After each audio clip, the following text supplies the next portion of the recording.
Okay, dynamics of an ecosystem. This leads us to objective 4.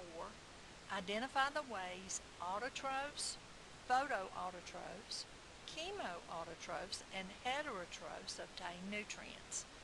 So we know that in an ecosystem, populations interact among themselves. They also interact with their physical environment. The abiotic components are the non-living parts, things like the air or the atmosphere, the water, the soil, the weather. Those are all abiotic components.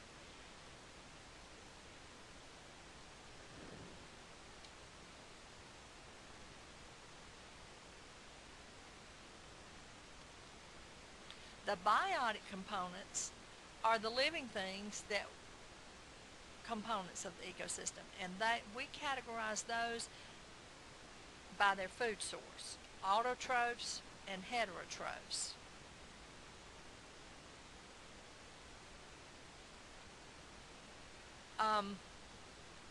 The autotrophs are the producers.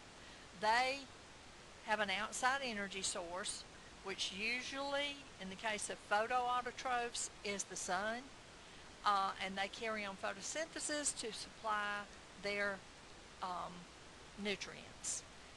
You've also got chemoautotrophs, some bacteria, the blue-green algae, that are able to carry on photosynthesis with the use of chemicals to obtain their food source.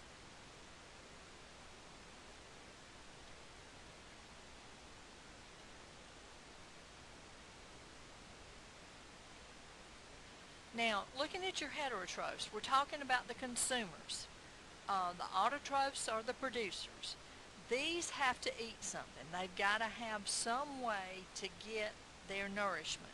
We've got herbivores that eat plants. We've got carnivores that eat other animals, omnivores that eat plants and animals, and then we have detritivores. These are going to eat decomposing organic matter. So they're eating the dead stuff and getting their nutrients from it. The decomposers, which detritivores would be included in this, are heterotrophs. This would be your bacteria and your fungi because they break down that dead organic matter.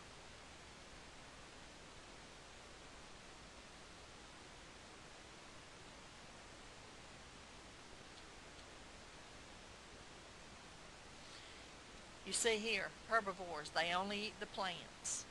Carnivores only eat animals. Decomposers, your bacteria over there in the orange, and then your fungi, the dead things. And of course, omnivores, it's plants and animals.